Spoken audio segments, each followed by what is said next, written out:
When I was a kid, my dad found a fox. It had been hit by a car and couldn't walk anymore.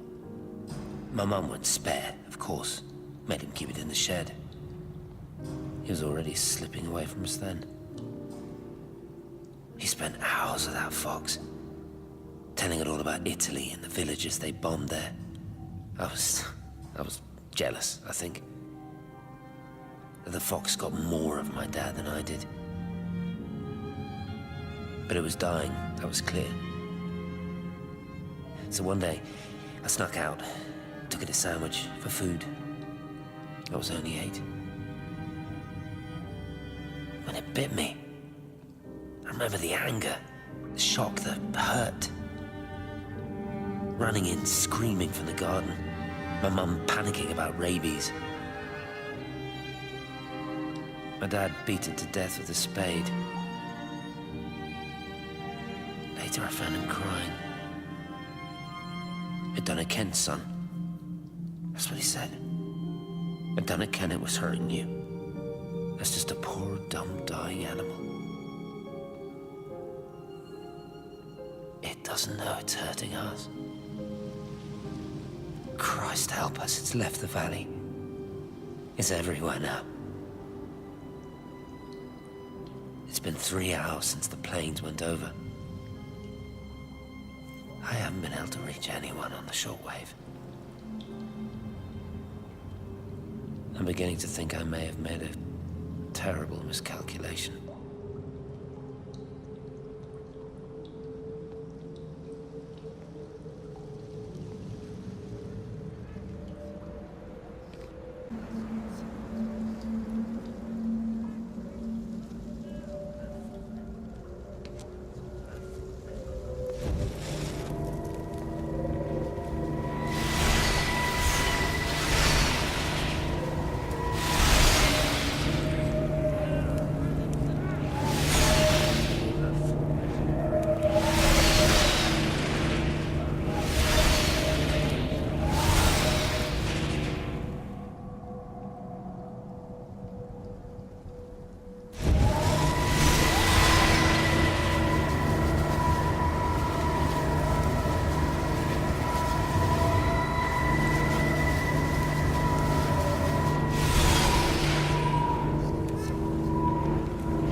You understand me, don't you? Well, there's no one left. Just me. You know what this is? What I'm gonna do? You want light? Fine. I'll give you light. After me, there's no one. You'll be all alone again. Forever. Like before. You've taken everyone I've ever loved from me. You've made me do things I never even thought I was capable of. But if you think I'm coming with you... Kate? Wait. Stop. Kate.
This is Catherine Collins. I don't know if anyone will ever hear this. It's all over.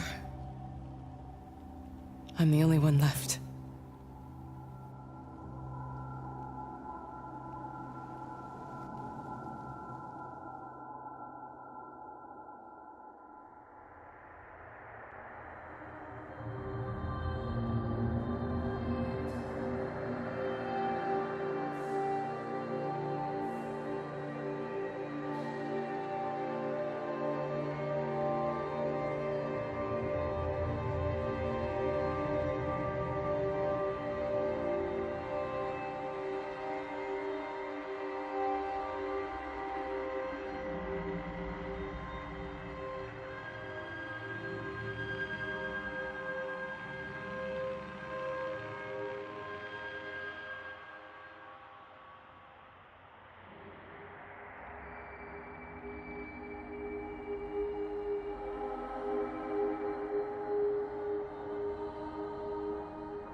I know it didn't mean to hurt any of them. I try and explain why Lizzie tried to leave with her child and why it was wrong to stop her. I try and explain that much of what it did was wrong.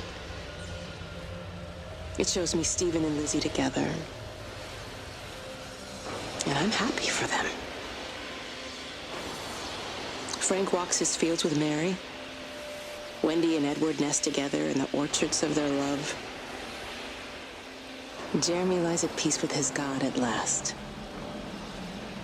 All of them are happy because they are together. I understand it better now. It is a collector of time. No butterflies.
On the plane, Stephen leaned across me and pointed out of the window. "Down there," he said. "That's home." But all I saw were patches of color. I don't think until this moment that I understood that one could contain the other so completely.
I watched a butterfly dancing in a strip of sunlight. All of its life contained in a single day. The blink of an eye between the ebb of the darkening tide. Lying there with the pattern curled around me, I saw the inevitability. The necessity of presence born from absence. The constant unfolding.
I watched the pattern lean in and time slow to almost nothing.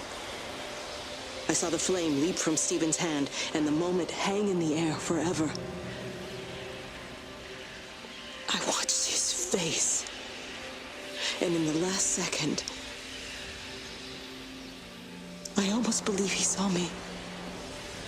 He wasn't frightened or angry.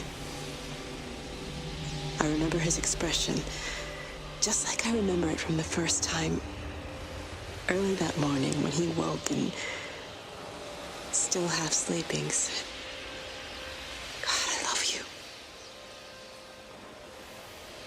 And I loved him as he entered the fire. And I let him go, knowing I wasn't ready to join him. We have held time to ourselves here in this place, held the light to the ground because we were afraid of the coming dark. But now we understand that to cling to the light is not living. I've spent my life watching the illumination from a million dead stars reaching for me without grasping this meaning. The light we cast transcends our death.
It reaches out from the shadow of the tower, across the observatory, over the valley, and consumes the world.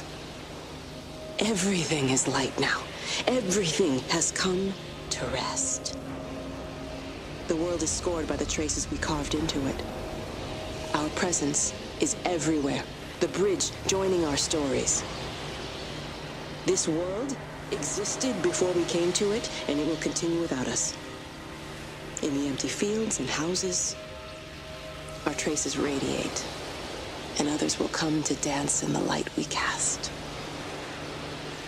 We can slip away gently, unafraid, knowing that everything will continue.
The end is coming now. I'm not afraid. We have each other. We lived apart from them. We understand now our failure to touch, to belong.